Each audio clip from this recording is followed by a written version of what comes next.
उत्तर भारत में कोहरे का कहर देखने को मिल रहा है। कोहरे में ताजमहल छिप गया है। इतनी ज्यादा धुंध है, विजिबिलिटी इतनी ज्यादा कम है कि ताजमहल नजर नहीं आ रहा। पर्यटक सुबह ताजमहल के दीदार नहीं कर पाए। डल लेक पर भी विजिबिलिटी काफी कम है। दिल्ली से कश्मीर तक कोहरे की मार किस कदर पड़ रही है, इन तस्वीरों को देखकर आप अंदाजा लगा सकते हैं।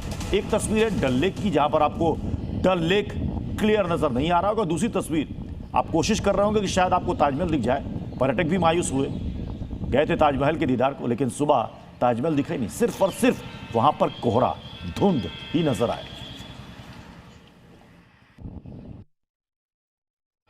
इस वक्त हम विश्व प्रसिद्ध डल झील के किनारे खड़े हैं, लेकिन डल झील का कोई भी हिस्सा साफ दिखाई नहीं दे रहा है। कारण ये है कि धुंध ने पूरी श्रीनगर को अपनी चपेट में लिया है। पूरी कश्मीर घाटी में कड़ाके की ठंड पड़ रही है और दिन का तापमान सामान्य से करीबन 4 डिग्री नीचे रिकॉर्ड किया जा रहा है। इस वक्त तापमान केवल 2 डिग्री है श्रीनगर का। और मैं आपको बता दूं, धुंध के कारण कई फ्लाइट्स जो है कैंसिल भी आज हुई है, यहाँ पर डिले चल रही है। और इसके साथ साथ दिल्ली में भी जो धुंध है उसके अराइवल भी जो है वो करीबन 14 फ्लाइट्स का डिले हुआ है। और वहीं विजिबिलिटी इतनी पुअर है कि पूरा डल लेक अगर आप देखें तो कुछ ही मीटर तक आप देख सकते हैं कोई कश्ती चल रही है। उसके बाद बिल्कुल जो है धुंध ने उसको अपनी चपेट में लिया है। ईमानदारी और कर्तव्य निष्ठा की एक मिसाल मध्य प्रदेश के उज्जैन से सामने आई है, जहां आरपीएफ ने ट्रेन में छूटे लाखों रुपए के जेवर सुरक्षित उनके मालिक तक पहुंचाए।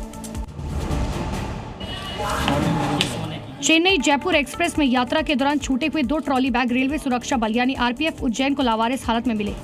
A1 और A2 कोच में गश्त कर रहे आरपीएफ उप निरीक्षक शिव सिंह बघेल और कांस्टेबल प्रदीप कुमार ने ऑपरेशन यात्री अमानत के तहत इन बैगों को सुरक्षित उतारा। जांच में सामने आया कि बैग में सोने के जेवर, चांदी की अंगूठी, मोतियों की माला, महंगी साड़ियां और अन्य कीमती सामान मौजूद था, जिसकी अनुमानित कीमत तकरीबन 8.25 लाख रुपए है। सीट नंबर और पिछले स्टेशन की जानकारी के आधार पर बैग की पहचान नागपुर की महिला यात्री अर्चना जॉर्ज के सामान के रूप में हुई, जो शादी समारोह के दौरान ये सामान ट्रेन में भूल गई थी। परिजनों के इंदौर पहुंचने और पहचान की पुष्टि के बाद पूरा सामान सुरक्षित रूप से उन्हें लौटा दिया गया।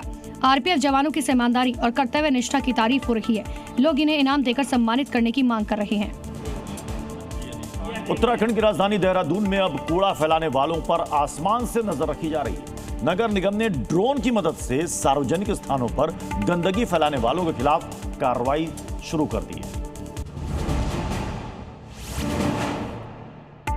देहरादून में एक शख्स इधर उधर देखकर जैसे ही सड़क किनारे कूड़ा फेंकता है, ऊपर उड़ रहे ड्रोन कैमरे में उसकी हरकत कैद हो गई।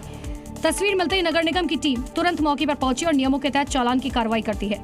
ड्रोन निगरानी के दौरान कई लोग सार्वजनिक जगहों पर कूड़ा फेंकते पकड़े गए। ड्रोन से ली गई तस्वीरों के आधार पर सभी पर जुर्माना लगाया गया।